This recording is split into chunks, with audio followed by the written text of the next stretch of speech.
में। चार धाम का पुण्य मिले है इस दर शीश झुकाने में। चार धाम का पुण्य मिले है इस दर शीश झुकाने में। और चार धाम का पुण्य मिले है इस दर शीश झुकाने में। और रखा वहाँ का मरने में जो रखा यहाँ मर जाने में। रखा वहाँ क्या मरने में जो रखा यहाँ मर जाने में। हो रखा वहाँ का मरने में जो रखा यहाँ मर जाने में। रखा वहाँ क्या मरने में जो रखा यहाँ मर जाने में। अरे हाथ बांध कर मौत खड़ी है। हाथ बांध कर मौत खड़ी है। चाहे खुद मर जाना जी ये संतों का प्रेम है यहाँ संभल कर आना जी। ये संतों का प्रेम नगर है यहाँ संभल कर आना जी। वो ये प्यासों का प्रेम नगर है यहाँ संभल कर आना जी। ये प्यासों का प्रेम नगर है यहाँ संभल कर आना जी। हर के संतों का प्रेम नगर है यहाँ संभल कर आना जी। ये प्यासों का प्रेम नगर है यहाँ संभल कर आना जी। ये संतों का प्रेम नगर है।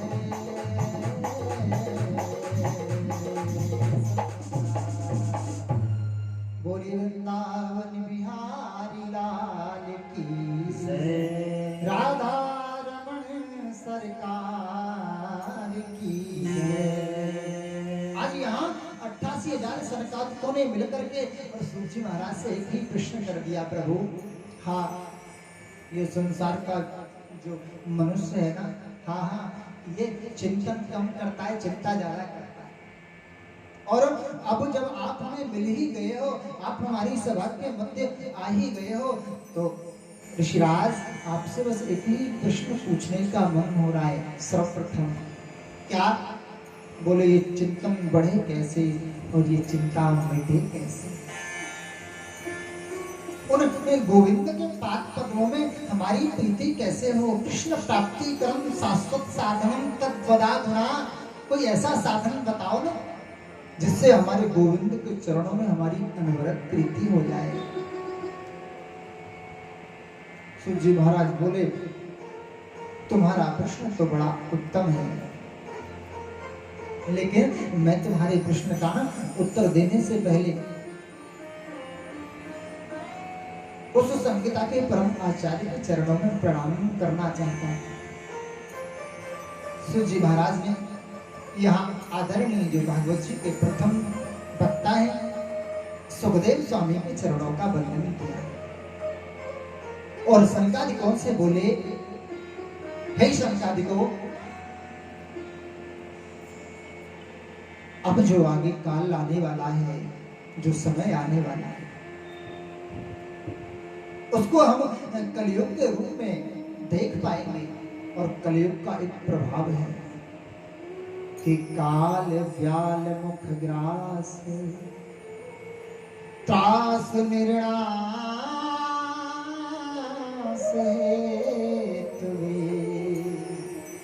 हम सब उस काल रूपी अजगर के मुख के अंदर बैठे हुए हैं। काल रूपी व्याल ने अपने विशाल मुंह को खोला है और उसमें हम सब बैठ करके यात्रा कर रहे हैं, लेकिन सुरक्षित कब तक है?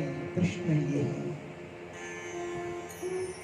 ऋषिराज, सुरक्षित हम तब तक है जब तक वो काल रूपी व्याल अपने मुखार बिंदु को बंद नहीं करता, और जैसे ही वो अपने मुख को बंद करेगा तो हमारा प्राणांत हो जाएगा और हम चले जाएंगे इस संसार से। वैसे तो हम कामना बहुत लंबी करते हैं। 88,000 सरकारियों को सूर्य महाराज समझा रहे। कामना तो हमारी ये रहती है कि पूरी रात्रि बैठे बैठे कभी कभी विचार में निकल जाता है कि इधर से इस नक्शे काम के मुझे घर बनाना है, इतना धन कमा के मुझे ये वाहन लेके आना है। पूरा रात्रि बैठ करके विचार करते रहे, लेकिन प्रातः कालीन बेला होते होते और साहब को हृदय गति का दौरा पड़ा और प्राणांत हो गया। नहीं कश्चित क्षणमपि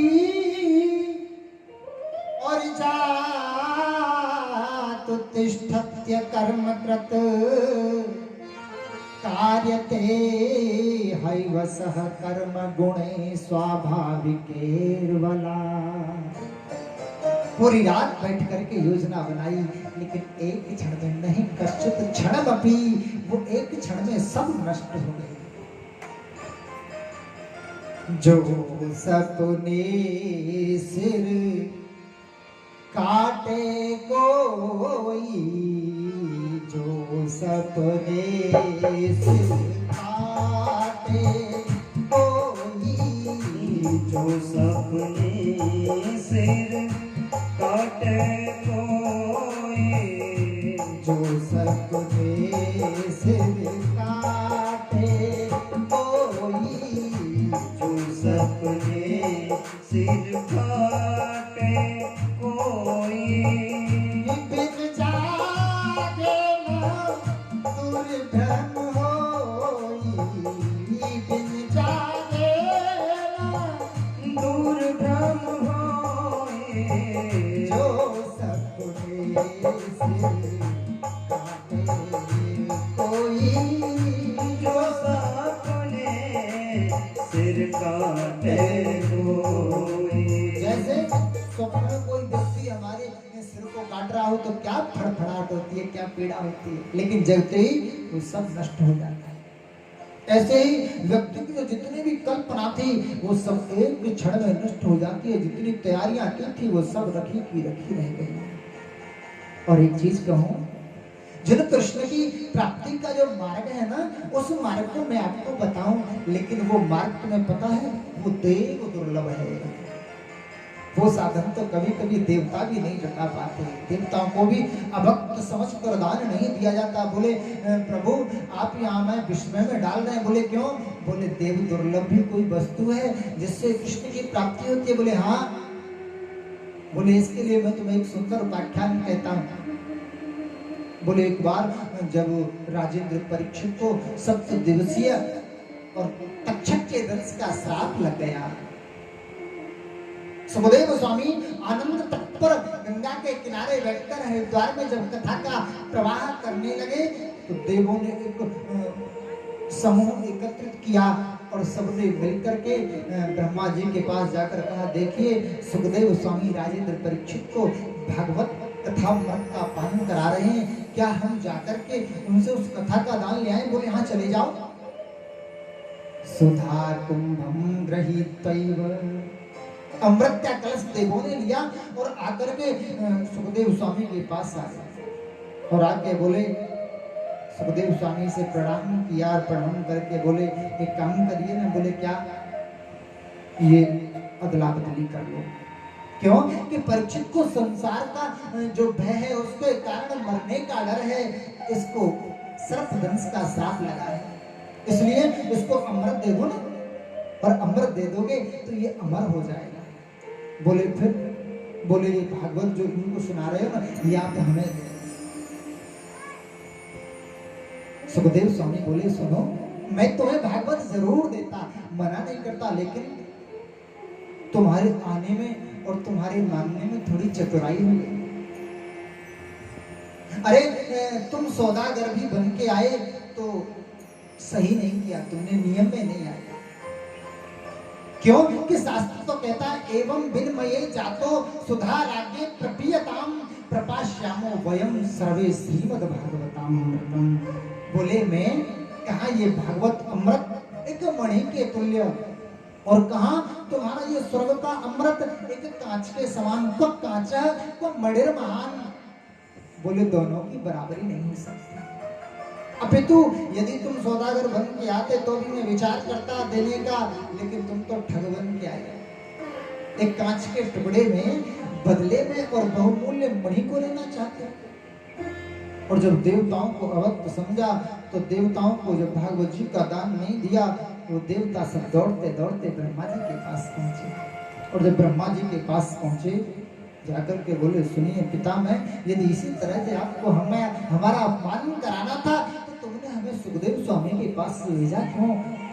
आगे किस जन्म का तुमने हमसे बदला लिया? बोले हुआ क्या है वो कारण बताओ। बोले होता क्या नाथ, हम गए और सुखदेव स्वामी जी ने तो हमको दुत्कार कर भगा दिया। बोले अच्छा लाओ मैं देखता हूँ।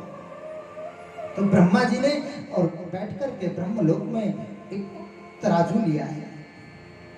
एक तराजू के पलड़े पर श्रीमद् भागवत जी के ग्रंथ को विराजमान किया, दूसरे पलड़े पर सभी धर्म संस्कारों के ग्रंथों को विराजमान कर दिया। और विराजमान करने के बाद में जैसे ही तोलना प्रारंभ किया, लघु नियन्यान जातानि गौरवेणैदं महत् तदा देवगणा सुराणामपि दुर्लभम। जब तोड़ना प्रारंभ किया, भागवत जी का पलड़ा नीचा हो गया, धर्म संस्कारों का पलड़ा ऊपर उठ गया। ब्रह्मा जी बोले देवगणों गलती मुझसे ही हो गई। क्यों कि भजन जिसमें अधिक होगा वही पलड़ा नीचे होगा। और भागवत जी को तो मैंने ऐसे ही पोथी समझकर तुमको लेने के लिए भेज दिया, लेकिन भागवत जी कोई पोथी नहीं है। भागवत जी को अगर एक निरूपण में देखा जाए तो कोई ग्रंथ भी नहीं है। बोले फिर क्या है प्रभु? श्रीमद्भागवताख्योऽयं प्रत्यक्ष कृष्ण एव हि। श्रीमद् भागवत तो साक्षात कृष्ण स्वरूप है, साक्षात कृष्ण का स्वरूप है। और ये अभक्तों को नहीं मिलती। अभक्तांश विज्ञाय न ददौ सकथामृतम् श्रीमद् भागवती वारिता सुराणामपि दुर्लभा। बोले इसीलिए तुम सब देवगणों को उन्होंने अभक्त समझा और वापस भेज दिया। सुखदेव स्वामी के चरणों में वंदन करके सूजी महाराज आगे बढ़ते हैं। उधर 88,000 सरकाधिक बैठ करके सूजी महाराज को कहते हैं एक बात बताइए प्रभु। बोले हाँ। बोले कथा में कुछ नियम कर्म भी होते हैं क्या? जैसे आपने बताया कि ये देवों को भी दुर्लभ है, तो इसके तो बड़े दुर्लभ सब नियम होंगे, तो ये कैसे कैसे, इसका क्या प्रावधान है, क्या विचार है? बोले हाँ नियम होते हैं। बोले कथा में सर्वप्रथम होता है कथा का स्थान। कथा में 4 बातों का विशेष ध्यान बताया। कथा का स्थान सुंदर हो, जहाँ कोई आक्षेप विक्षेप न होता हो, श्रोता और वक्ता दोनों को आनंद बैठने में मिले, बोलने में मिले, सुनने में मिले। दूसरा होता है भागवत जी का गान, भागवत जी को विशुद्ध गाया जाए। अगर कोई दृष्टांत भागवत जी के समझाने के लिए देना भी पड़े तो केवल भागवत जी से ही हो या उनकी सहायक कृतियों से हो। ये नहीं कि एक बार हम बंबई गए थे तो वहाँ हमारी कथा हुई थी, ये सब चीजें बात की बात है।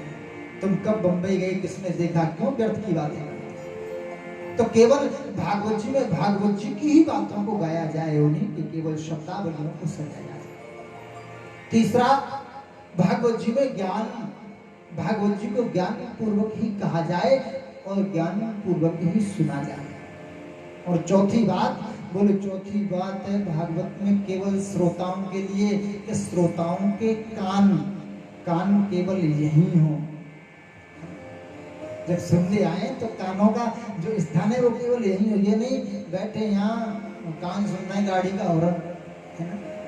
तो इन 4 बातों का विशेष वर्णन करते हुए बोले सूत जी महाराज कहते हैं कि हे ऋषिराजो, एक बार संत नारद और बड़ी तीव्र गति से दौड़ते हुए जा रहे हैं।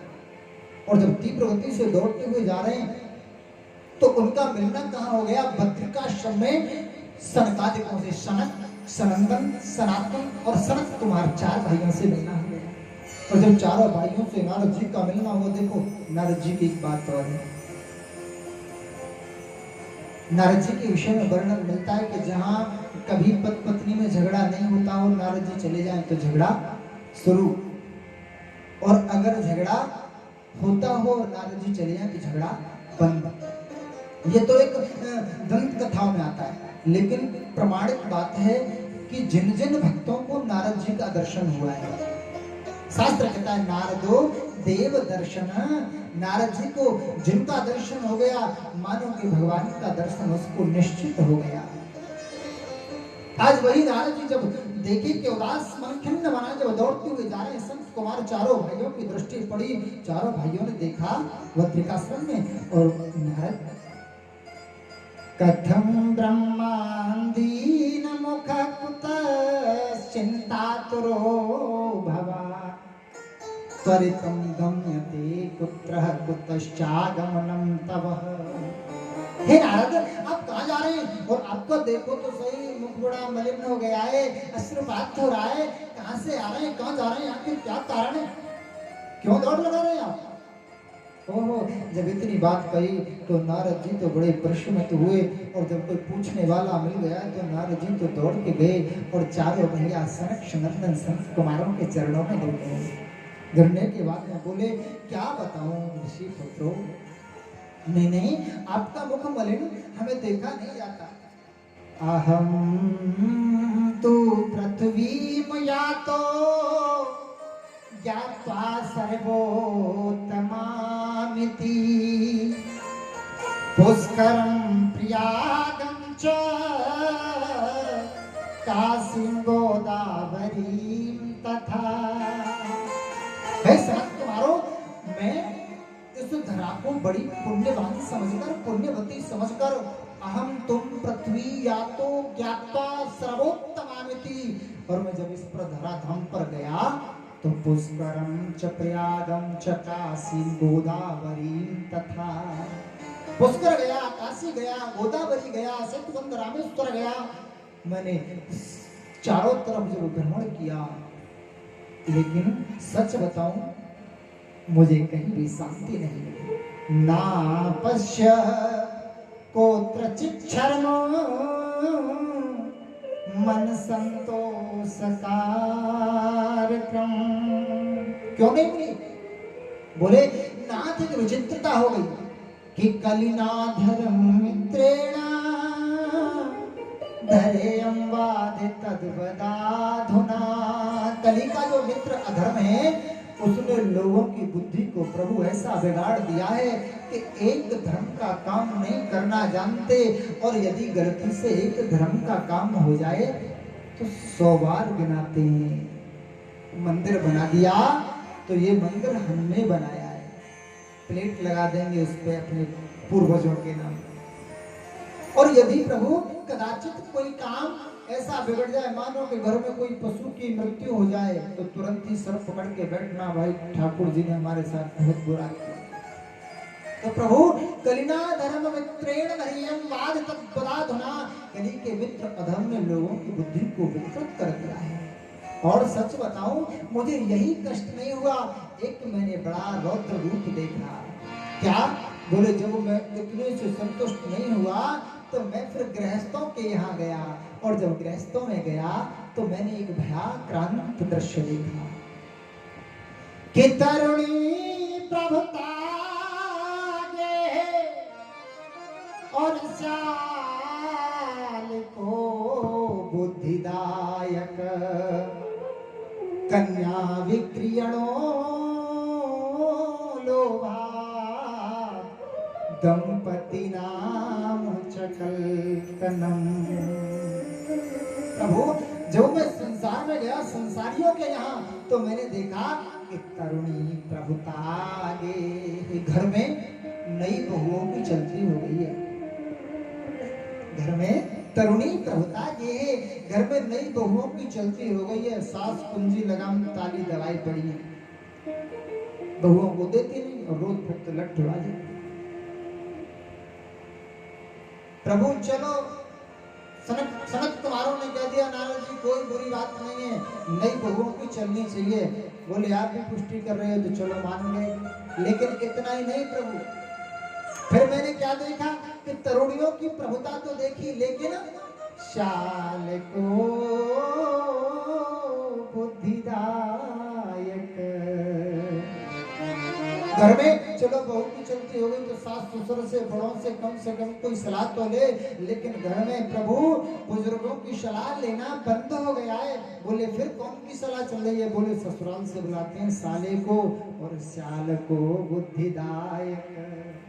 बुद्धि घर में साले की लग रही है और अब तुम ये कहोगे कि साले की भी चलनी चाहिए, तो सुनो प्रमाण है, चाहे वो महाभारत के मामा सपनी हो और चाहे वो रामायण के मामा मारीच हो, हैं कि सालों के सलाह लेने से क्या परिणाम मिले, दोनों जगह वर्णित है।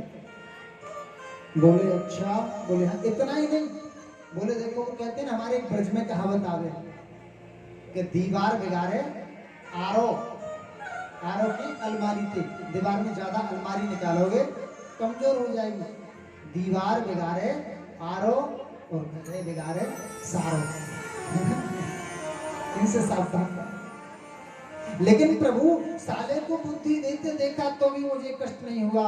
एक और बड़ा कष्ट, क्या कि कन्या विक्रियणो लोभा दंपति नाम कनम। सबसे बड़ा दुख तो प्रभु मुझे तब हुआ कि जब मैंने दंपतियों को, माता और पिताओं को अपनी कन्याओं का क्रय और विक्रय करते हुए देखा।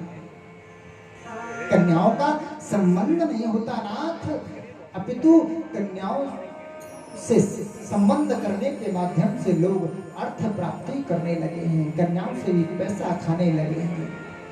और जिनके पास में पुत्र हैं वो कन्या वालों से मानो कि उनका सर्वस्व नष्ट करा देना चाहते हैं। जब इस भयाक्रांत को मैंने देखा, मेरे आंखों से अश्रु प्रवाह होने लगा। और जब अश्रु प्रवाह होने लगा, मैं वहां से फिर आगे निकला। आगे निकल करके जब मैं चलता चलता गया, देखता गया आगे के और क्या क्या यहाँ सब हो रहा है, तो मैं यमुना महारानी की कलकल निनादनी अविरल धारा के तट पर पहुंच गया। और जब अविरल तट पर पहुंचा तो वहां मैंने देखा कि एक युवती बैठी है और युवती, उनके सहायक और युवतियां बैठी हैं और नारियां बैठी हैं। और जो मध्य में युवती जो बैठी हैं, उनके दोनों जंघाओं पर अपने अपने सिरों को रखकर दो अचेतन वृद्ध पुरुष लेटे हुए हैं, लेकिन भान नहीं, अचेतन पड़े हैं। जब मैंने उनको देखा, मैं वहां उठने निकला।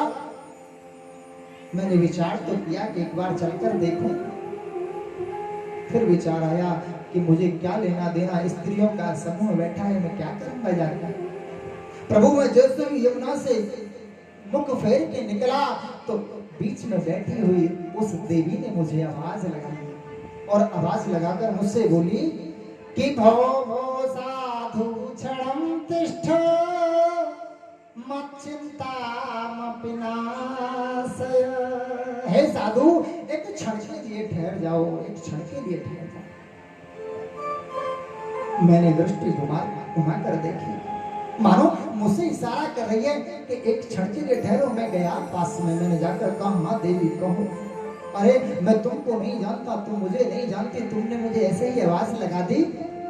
बोली बाबा, मेरे मन में एक बहुत बड़ी कुंठा हो गई है। देवी आपकी कुंठा तो मैं तब कहीं समझ पाऊं कि जब मैं आपका परिचय जान पाता। मैं तो आपको जानता तक भी नहीं कि आप कौन हो। ये आपकी जो सहचरियां देवियां बैठी हैं, जो स्त्रियां बैठी हैं, ये कौन है? अरे ये तो बड़ा अचंभा हो गया, ये तुम्हारे जंघाओं पर दो वृद्ध पुरुष कौन लेटे हुए हैं? उत्पन्ना द्रविणेशाहं वृद्धि कर्णाटके गता क्वचिन क्वचिन महाराष्ट्रे गुर्जरे जीर्णता गता। बाबा, मैं उत्पन्न हुई द्रविड़ देश में, उत्पन्ना द्रविणेशाहं और वृद्धि कर्णाटके गता। मैं कहीं कहीं कर्नाटक में बहुत बड़ी पली, लेकिन जैसे ही गुर्जर प्रांत में प्रवेश हुई तब क्वचिन क्वचिन महाराष्ट्र में जीर्ण शीर्ण होने लगी। और जैसे ही मैंने गुर्जर प्रांत को पार किया तो बाबा, ये जो दोनों अचेतन पुरुष पड़े हैं ना, ये कोई और नहीं, मेरे ही पुत्र हैं। एक का नाम ज्ञान है, एक का नाम वैराग्य है, और मेरा नाम स्वयं भक्ति है।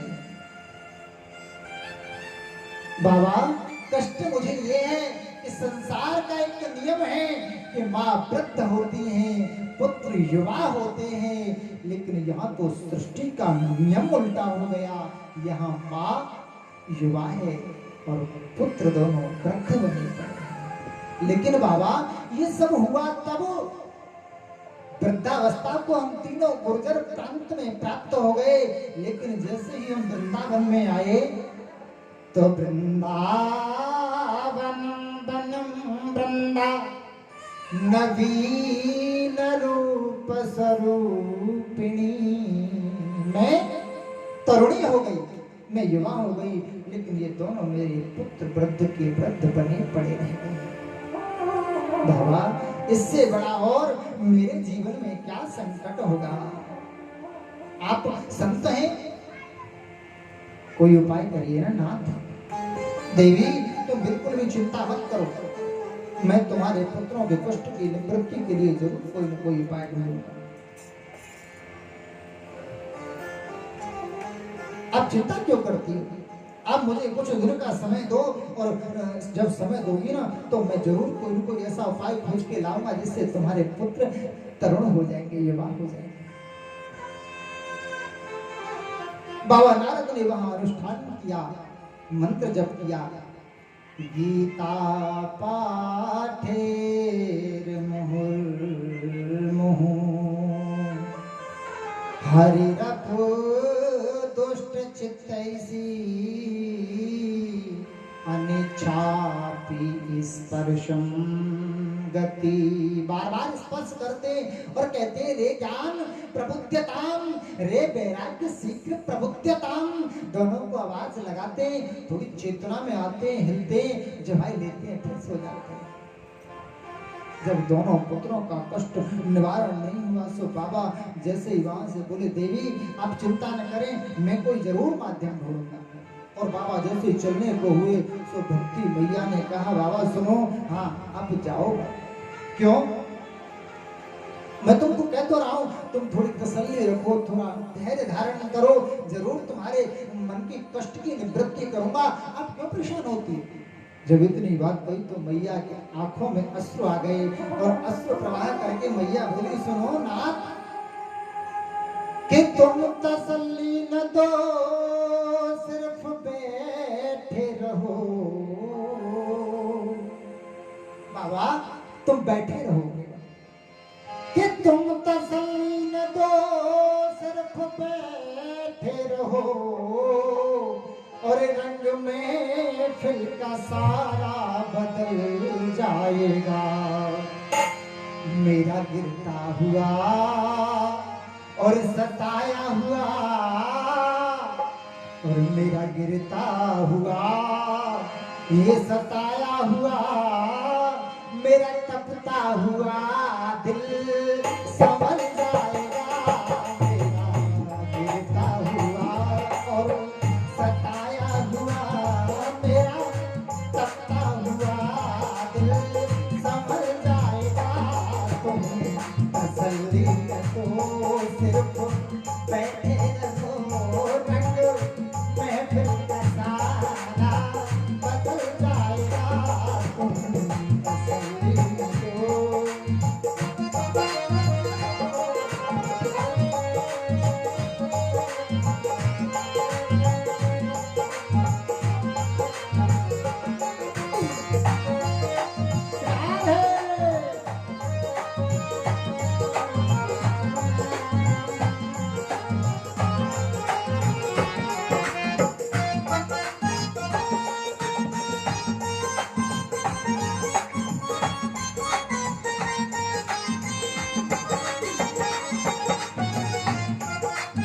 और बोले, सुनो बाबा, ज्ञान वैराग्य मेरे होश में, ज्ञान वैराग्य मेरे होश में, मेरे बेटों का जीवन सुधर जाएगा। ओ मेरे बेटों का जीवन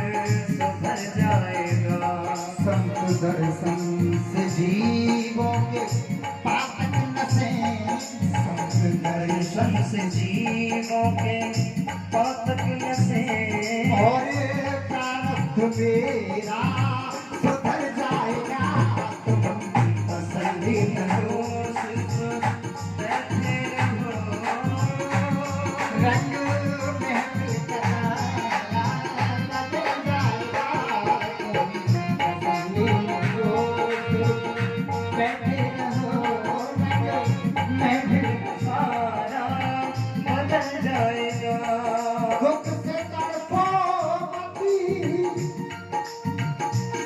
दुख से तड़पो मती सुख में भूलो मती प्रभु को भूले तो जीवन बिगड़ जाएगा ओ प्रभु को भूले तो जीवन बिगड़ जाएगा जीव जीवन प्रभु को भजन को दिया जीव जीवन प्रभु के भजन को दिया कर भुलाया तो प्रभु से बिछड़ जाएगा जीवन प्रभु के भजन को दिया कर भुलाया तो फिर से बिछड़ जाएगा तसल्ली न दो सिर्फ बैठे रहो तसल्ली न दो सिर्फ बैठे रहो रंग बैठे का सारा बदल जाएगा तसल्ली न दो सिर्फ बैठे रहो रंग महफिल का सारा बदल जाएगा बोलो राधा रानी सरकार की जय अब तो देखा सनत कुमारों से बाबा नारद यही कह रहे हैं। बोले प्रभु मैंने सारे जो प्रयास किए ना बोले हाँ तो उनमें कोई परिवर्तन नहीं आया और जब मैं हतप्रभ होने लगा तो आकाशवाणी की गर्जना होने लगी सत्कर्म सूचको नूनम ज्ञान यज्ञ स्मृतो बुधै हे नारद तुम सत्कर्म करो और जब तुम सत्कर्म करोगे ना तो ज्ञान वैराग्य दोनों का बुढ़ापा दूर होकर भक्ति के मन के कष्ट की निवृत्ति हो जाएगी तो प्रभु ये दास तो निवेदन चरणों में करके बस इतना पूछना चाहता है कि वो सत्कर्म और कौन सा शेष रह गया था और कौन सा सत्कर्म शेष रह गया ओहो संपादित बोले आप चिंता न करें आप चिंता क्यों कर रहे हैं आपका जो प्रश्न है ना वो हमने सुन लिया केवल आपको भक्ति महारानी के कष्ट की निवृत्ति करनी है बोले हाँ बोले तो एक काम करिए बोले क्या कहाँ मिली भक्ति महारानी तुमको वृंदावन के यमुना तट पर बोले हाँ तो उनसे जाकर कहो कि वो वहां से चलकर आए और इधर हम बद्रिकाश्रम से चारों भाई नीचे चलते हैं और जहां हम सबका समागम हो जाएगा ना वहीं गोविंद की कथा का प्राकट्य हो जाएगा और हम तुमसे कहते हैं कि जो सत्कर्म है ना वो श्रीमद् भागवत कथा है न तपोर भिन्न वैदेश्च ना ज्ञानेन कर्मणा श्रीमद्भागवते भक्त्या प्रमाणः तत्र गोपिका बोले भागवत का जब उनको हम निरूपण करेंगे तो उनके कष्ट की निवृत्ति हो जाएगी आप जाकर निमंत्रण दो तो बाबा नारद ने आके मैया भक्ति को कहा माँ अब तुम चलो तो मैया ज्ञान और वैराग्य दोनों पुत्रों के सहित वृंदावन से चल देती हैं और जब चली सरकादिक बद्रिकाश्रम से नीचे उतर के आए तो इनका मिलना कहाँ हो गया हरिद्वार में आनंद तट पर आनंद तट समीपे श्रीमद् भागवता सुंदर बालुका एकत्रित की और वटका वृक्ष इसके नीचे चारों भैया विराजमान हो गए व्यासासन पर भक्ति महारानी के लिए 3 आसन डाल दिए, दोनों पुत्र ज्ञान और वैराग्य, और उधर मैया भक्ति के लिए। बाबा नारद यहाँ प्रधान श्रोता बन गए, कथा का उदय हुआ।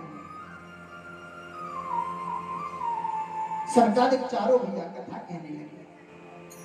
बाबा नारद यहाँ प्रथम प्रश्न कर देते हैं, नाथ, हाँ, आपने जो मुझे कहा कि इसको सुनने से और इन तीनों के कष्ट की निवृत्ति हो जाएगी, लेकिन प्रभु मुझे ये बताओ, ये तो अब यहाँ आ गए, लेकिन अगर कोई यहाँ नहीं आ पाए, उनकी क्या व्यवस्था होती है, और इन भागवत जी को श्रवण करने से किन किन व्यक्तियों के कष्ट की निवृत्ति हुई है, ये तो मुझे जरा प्रमाण दे दो पहले। भागवत जी को पहले से लेकर अंतिम तक केवल प्रश्न और उत्तर का ही नाम ला